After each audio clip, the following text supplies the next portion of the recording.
Okay, so we are going to talk about two things today. One, how to practice for IELTS essay writing, even if you don't have an English teacher, an IELTS teacher with you. And the second thing is frequently asked questions that you might have in mind. We are going to tackle some of them and find answers to some. So starting with how to practice improving your IELTS essay writing skills without a teacher, let's start by looking at one good sample. So the first thing you need is to have a good written sample by an examiner or a candidate who received 8 or above. Let me go ahead and share my screen. Oh, my screen is shared, right? Can you see my screen?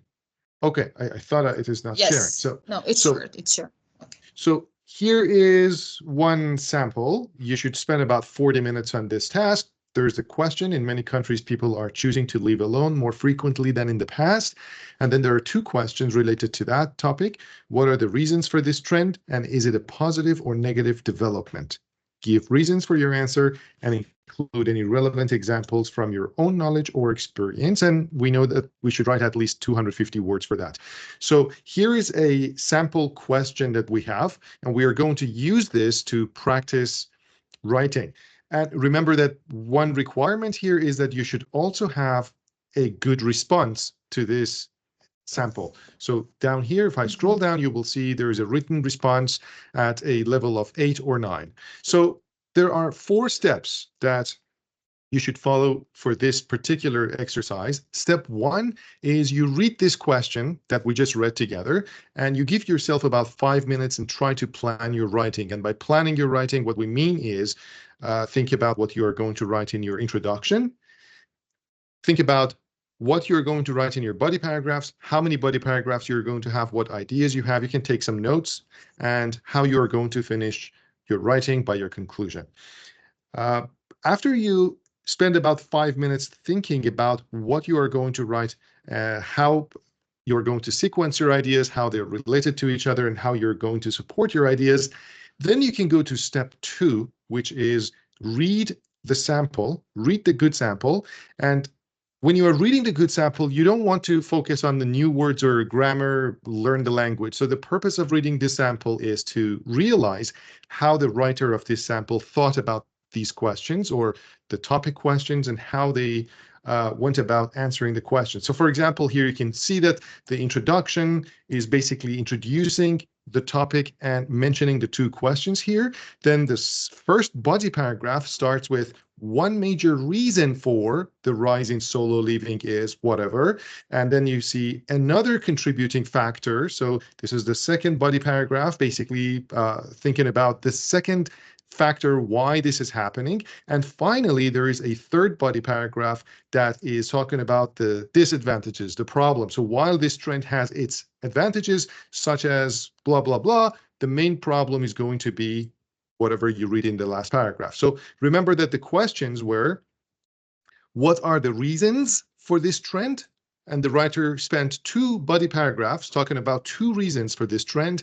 And the third body paragraph was talking about whether it's a positive or a negative development. And now, when you read this in step 2, I want you to think about whether you thought similarly or differently. Did you write 1 or 2 paragraphs about the reasons of the trend?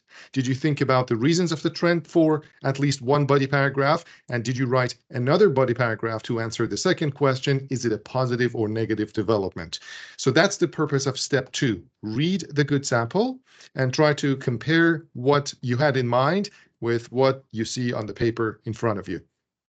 Step 3 is going to be read the sample one more time, but now that you are familiar with the concepts, you're familiar with the answer, you're familiar with the coherence, cohesion, task response of the whole thing. Now you want to focus on grammar and lexical resource. Basically, you want to learn the language. So for example, in order to talk about some background, you can say in recent years. Now, if that's something that you need to learn, you can take notes and try to create 1 or 2 examples on your own, make sentences. Or for example, if, benefit is a new word for you, you can learn that. Now, depending on which words or phrases you find here that you would like to learn, you can pause, try to make notes, try to make sentences, maybe check your dictionary and and then you go on to the next sentence and the next word. Now, one tip here is don't try to learn words. Try to learn chunks of words or phrases up to a sentence, if you can, so that you see how these words come together, how they're connected, and how they are used together.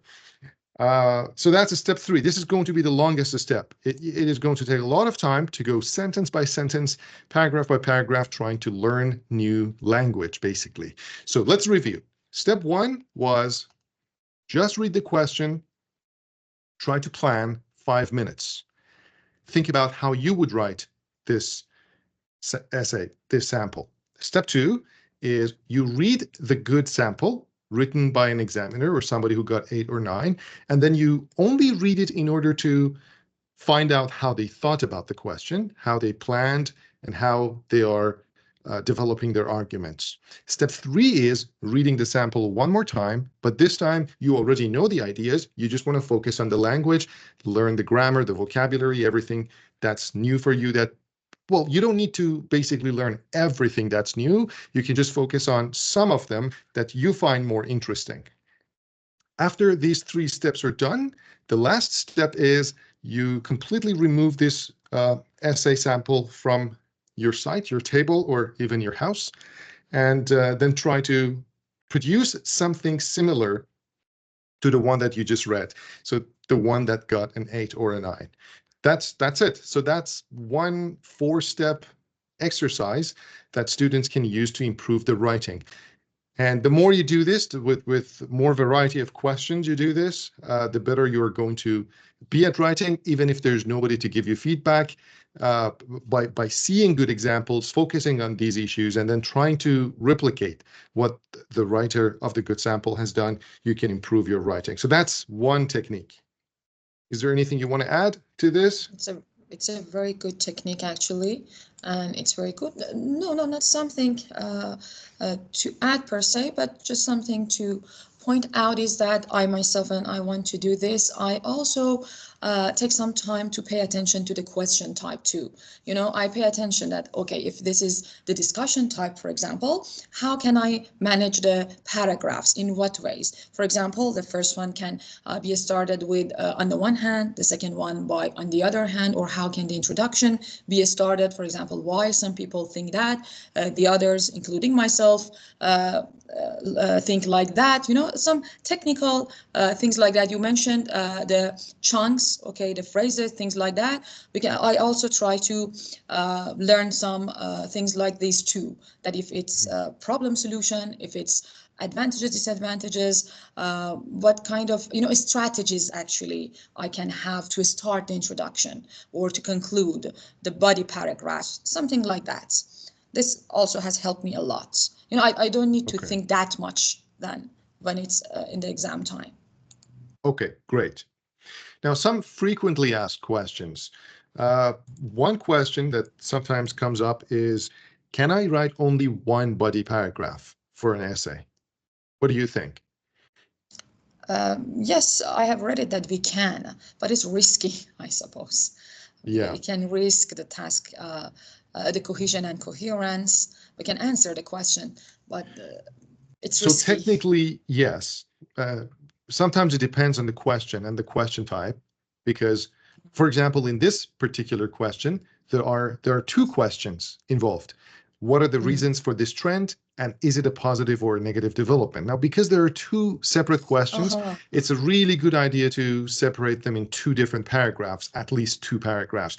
But sometimes you don't have 2 questions. Sometimes you have only 1 question that says, for example, do you agree or disagree? And sometimes it's just one particular idea that you are going to develop. So technically the answer is yes, it is possible, depending on the question, to write only one body paragraph, but it's not a good idea because firstly, you are going to be able to develop your ideas further. That usually requires more than one paragraph. And secondly, sometimes you have to write about 2 or 3 different issues or answer to different questions, like what you see here, or if there is a problem and a solution, or advantage and disadvantage. So the idea is talk about one issue or one topic in a paragraph. So the next question might be, can you have more than one idea in one sentence? And that follows the first answer, which the answer is never ever. Do we put more than one idea in one sentence? So a sentence job is to convey one particular idea. Even a paragraph's job is to develop one single idea, let alone a sentence. So don't overload your sentences by having more than one idea. Now, one question for you is, how large should one paragraph be? So if you recommend an essay, so something like this, have 1, 2, 3, 4, 5. This one is a 5-paragraph essay. 4-paragraph essays are also common. So if you recommend 4 or 5 paragraphs for every written essay, how large should one paragraph be? How many words do you have in one paragraph? I think it depends on the paragraph. For introduction and conclusion, of course, you're shorter than the body paragraphs, maybe something about 50 words for, of course, it's not a fixed number. About introduction and conclusion could be okay, but for the body paragraphs, it could be something about 100 words, 120 words. I think that's enough. I mean, as a whole, it should not be more than 300 words, I suppose, because it would be too wordy. And then, we might risk the cohesion and coherence, lots of grammatical mistakes, maybe vocabulary mistakes, errors. So 300 words, all in all, I think that would suffice. So technically, a minimum of 250 words means 50 to 70 words per paragraph if you have a 4 or 5 paragraph essay. Now, you could write a longer essay if you have time, but as you said, there are other risks. But it's allowed. So you're allowed to write as many words as you want, more than 250 words. Okay, now one common question, this is something we've talked about before, but some students ask, are the marking criteria, the 4 criteria, which one is the most important? Which one do we need to spend more time on? And how would you answer that? Or say that, which one is more important? Everyone has got 25%, everything yes, that's is important here. So every part, if we don't put that much time in the proper attention and time, we'll lose marks. In my own idea personally, of course, to be able to answer the question, not to be off topic, that's very important, I think, because it will lower the question. Yes, of course, you can write something off topic, but the vocabulary could be okay, the grammar could be okay, but being off topic could lower the score in that part. So to be able to answer the question as the topic has asked is very important. The topic response, task achievement, task response, I believe it's very important, because if you can't do that, okay, then what's the score for that? Or you will lose it all for that part. So as you mentioned at the beginning, they all have the same weight of 25%. So they're all equal. But you might ask further that which one is more difficult to develop, or which one is usually harder to get a higher band score in, and then you can argue maybe some of the aspects that students don't pay attention to in coherence and cohesion or task response are important. But yeah, technically they are all equal, 25% for each, and you are going to be marked for each criterion separately, and then the average of all of those is going to be your marking, your writing score. Okay. Yes. One question is, do you have to use actual facts and true information, statistics, to develop your arguments for your essay, or do they need to be correct, your ideas?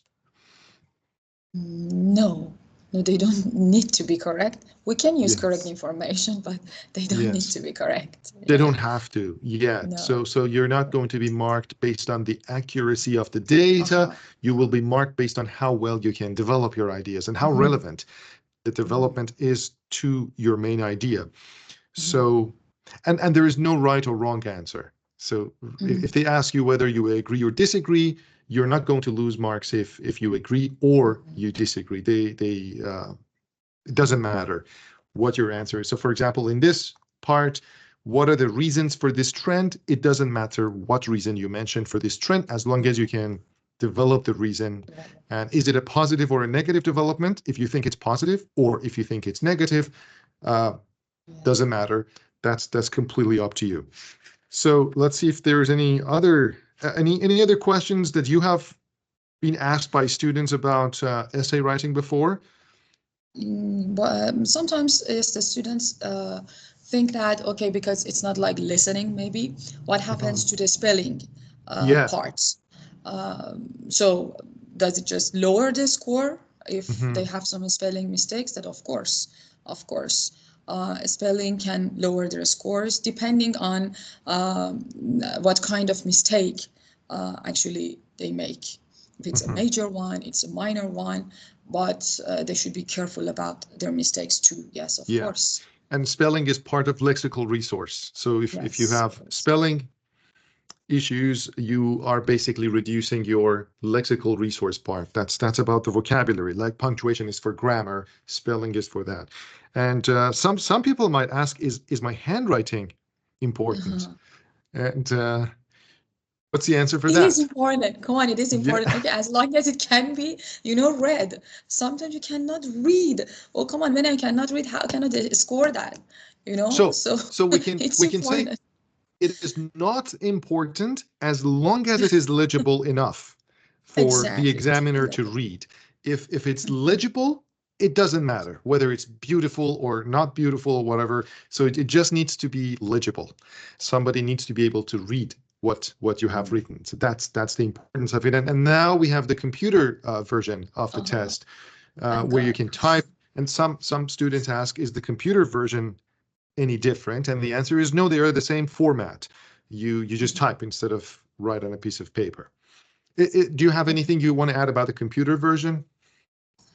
No, computer version. I think it's one of the best things that happened for IELTS. I mean, it's very good that it's got a computer version. It's very good. It also counts the number of the words. So you don't have to worry about, okay, now how many words I've written. No, it just counts and it's there. Yeah. It's very good. That's right. Yeah. And something else, I remember this about memorizing the essays and some sentences, because lots of students ask me that, okay, I have read about lots of of sentences about, for example, technology and education. So can I use them exactly like copy paste? And that's, I think we should say that that's a very big no. They should be careful that memorized sentences, they're just going to be crossed off.